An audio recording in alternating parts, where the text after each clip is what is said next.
आप पहले से जानते हैं कि असली मायने काम के होते हैं, शब्दों के नहीं।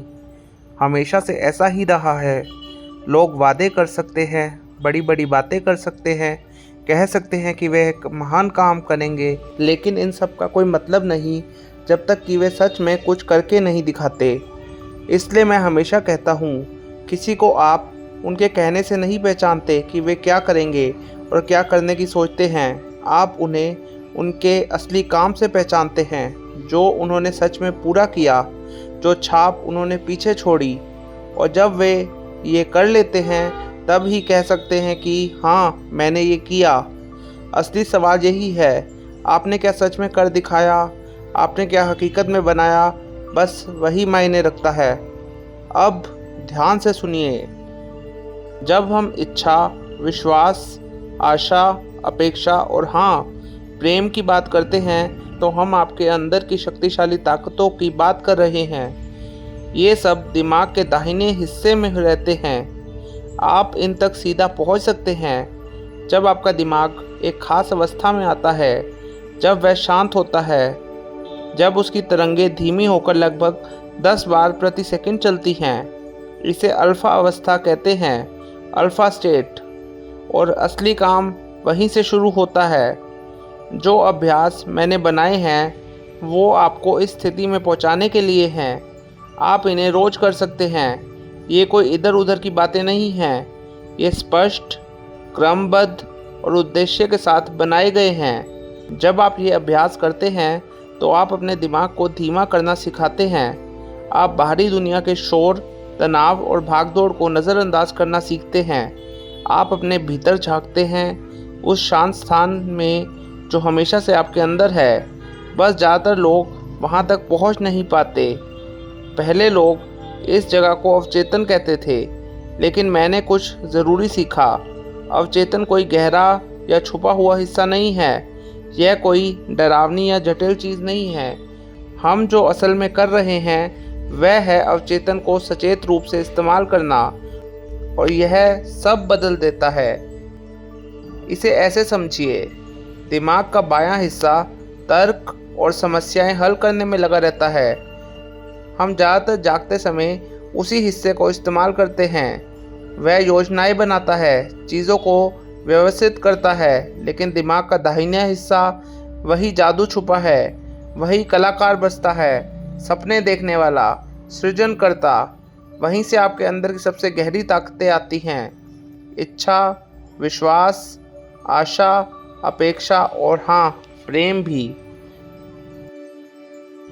और इन शक्तियों को बढ़ाने का एक औजार है दृश्य निर्माण, जिसको इंग्लिश में विजुअलाइजेशन कहते हैं। दृश्य निर्माण का मतलब है कुछ बनाना शुरू करना। आप अपनी आंखों से जो देख रहे हैं उसे अपने दिमाग में दोबारा से जिंदा कर रहे हैं। आप अपनी आंखें बंद करते हैं, फिर भी आप जो देख रहे हैं उसे उन्हीं रंगों, आकारों और बनावट के साथ साफ साफ देख सकते हैं। अब ध्यान दीजिए, अगर आपने कुछ देखा है तो वह पहले से मौजूद है, लेकिन आप ऐसे भी दृश्य बना सकते हैं जो अभी अस्तित्व में नहीं आए, जो केवल आपके या किसी और के मन में जन्मे हैं। जब आपका दिमाग शांत होता है, जब आप अल्फा व्यवस्था में होते हैं, तो आप इन छवियों को मजबूत कर सकते हैं, सुधार सकते हैं और नया आकार दे सकते हैं। और जब आप इन्हें काफ़ी गहराई, स्पष्टता और भावनाओं के साथ देखते हैं तो ये अवसर असली दुनिया में भी सचमुच प्रकट होने लगते हैं। असली ताकत यहीं छुपी है। सारी सृष्टि यहीं से शुरू होती है, एक विचार से, एक चिन्ह से, एक सपने से। जो कुछ भी आप आज देखते या छूते हैं पहले किसी के दिमाग में कल्पना के रूप में पैदा हुआ था। भूतकाल वे विचार हैं जो पहले से भौतिक रूप में आ चुके हैं। वर्तमान वह है जो अभी विचारों से हकीकत बन रहा है, और भविष्य वे विचार हैं जो अभी जन्म लेने का इंतज़ार कर रहे हैं। यही कारण है कि मैं बार बार कहता हूँ, विजुअलाइजेशन सबसे बड़ी कुंजी है, और जितनी मजबूत आपकी विजुअलाइजेशन होगी उतनी अधिक ताकत आप खुद अपनी ज़िंदगी बनाने में पाएंगे। तो इसे कैसे मजबूत करें? अभ्यास से, इरादे से और प्रेम से। अभी से शुरू करें। पास की किसी चीज़ को ध्यान से देखें और फिर आंखें बंद करें और उसे अपने दिमाग में पुनः बनाएं, जितना हो सके रंग, आकार और बनावट के साथ, और इस चीज़ को रोज़ करें। जब आप अल्फा व्यवस्था में पहुंचेंगे तब आपका दिमाग पूरी स्पष्टता के साथ सृजन करने के लिए तैयार होगा। आप सुनी हुई चीज़ों को भी दृश्य में बदल सकते हैं। जब कोई कहानी सुने या पढ़ें तो उसे अपने दिमाग में एक फिल्म की तरह कल्पना करें, हर आवाज़, हर दृश्य, हर बारीकी के साथ। फिर आंखें बंद कर उसे फिर से चलाएं। काउंटडाउन तकनीक भी मदद करती है। 3, 2, 1 कहिए और खुद को गहराई में अधिक शांत, अधिक जुड़ा हुआ महसूस कीजिए। अगर आप ये अभ्यास हर सुबह और रात को करेंगे तो ना सिर्फ खुद उस गहराई में प्रवेश करेंगे बल्कि दूसरों को भी वहाँ तक ले जाने में सक्षम होंगे। और यह तो बस शुरुआत है। अब मैं आपको एक बड़ी शक्ति के बारे में बताता हूँ, इमेजिनेशन की शक्ति, जिसको हिंदी में कल्पना शक्ति कहेंगे। विजुअलाइजेशन का मतलब है जो पहले देखा गया उसे फिर से बनाना, लेकिन इमेजिनेशन, कल्पना का मतलब है कुछ ऐसा बनाना जो पहले कभी अस्तित्व में नहीं आया। सोचिए, जब लोग केवल घोड़ों से चलते थे तब किसने सबसे पहले हवाई जहाज़ की कल्पना की थी? जब मोमबत्तियों का ज़माना था तब किसने बिजली की कल्पना की थी? जब कोई इलाज नहीं था तब किसने दवाइयों की कल्पना की थी? हर चीज़, और मेरा मतलब है हर चीज़, पहले कल्पना में ही जन्मी थी और आपके अंदर भी वही ताकत है। अंतर सिर्फ इतना है कि बहुत से लोगों ने अपनी कल्पना का उपयोग करना बंद कर दिया।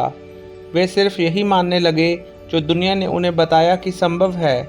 लेकिन मैं आपको बता रहा हूँ, कल्पना की कोई सीमा नहीं होती। जब आप अल्फा व्यवस्था में होते हैं तब दिमाग शांत होता है, तब कल्पना सच में जीवित हो उठती है। अगर आप इसे सही दिशा में ले जाएं तो आप सिर्फ सपने नहीं देखेंगे बल्कि रास्ते भी देख पाएंगे, ऐसे रास्ते जो पहले कहीं छुपे हुए थे। यह कोई कल्पना की बात नहीं, यह एक विधि है, एक विज्ञान है, मानसिक परीक्षण है। मैंने खुद इसका अनुभव किया है और हज़ारों लोगों को सिखाया भी है, और हर बार यह काम करता है। कल्पना कीजिए कि आप जो चाहते हैं वह आपके पास है। कल्पना कीजिए कैसा महसूस होगा, कौन लोग आपके साथ होंगे, कौन सी बातें होंगी, कौन से रंग और आवाज़ें होंगी। उसे जितना हो सके असली मानिए और अपने मन में उसे अच्छे से देखिए और सुनिए। आपका दिमाग यह फ़र्क नहीं कर सकता कि कोई चीज़ सच में घटी है या सिर्फ स्पष्ट और गहरे भाव से कल्पना की गई है ना कमाल की बात? इसका मतलब है कि अगर आप अपनी कल्पना को स्पष्ट और शक्तिशाली बना लें तो आपकी सोच, आपके फैसले और आपके कदम सब बदलने लगेंगे। आप नए अवसर देखेंगे, सही लोग, सही मौके आपके जीवन में आने लगेंगे। जो पहले किस्मत लगता था वह अचानक समझ में आने लगेगा, क्योंकि आप खुद उसे बना रहे होंगे। और भी गहरी बात यह है, जब आप उद्देश्य के साथ कल्पना करते हैं तो आपकी आंतरिक बुद्धि जागती है। वह चुप आवाज़, वह सहज ज्ञान जो आपको रास्ता दिखाता है, वह विचार जो नींद से उठते ही आता है, वह अचानक ख्याल कि किसी को फ़ोन करें और वही व्यक्ति आपके काम का होता है। जब आप मेरे साथ काम करेंगे, ये अभ्यास करेंगे, तो सिर्फ दिमाग शांत नहीं करेंगे, आप अपने अंदर के दरवाजे खोलेंगे, आप अपने जीवन के उद्देश्य से जुड़ेंगे, आप उस रचनात्मक चिंगारी को भड़काएंगे जो हर इंसान के अंदर होती है, लेकिन बहुत कम लोग उसे सच में जलाते हैं। कल्पना कोई सजावट नहीं, ये आपका औजार है, आपका उपहार है। अगर आप विजुअलाइजेशन और भावना के साथ इसे मिलाते हैं तो आप सचमुच में एक नई ज़िंदगी बना सकते हैं। मुझ में भरोसा मत करें, खुद करके देखो, कल्पना करो, महसूस करो, विश्वास करो, और फिर देखो कि कैसे पूरी दुनिया आपके सामने बदलने लगती है। अगर आपको यह वीडियो पसंद आई और आप मेरे साथ जुड़ना चाहते हैं तो मेरे चैनल द डिवाइन मैनिफेस्टेशन को सब्सक्राइब कर लें, बेल आइकन प्रेस कर दें, इस वीडियो को लाइक कर दें और कमेंट्स में इमेजिनेशन या फिर विजुअलाइजेशन अवश्य लिखें। धन्यवाद।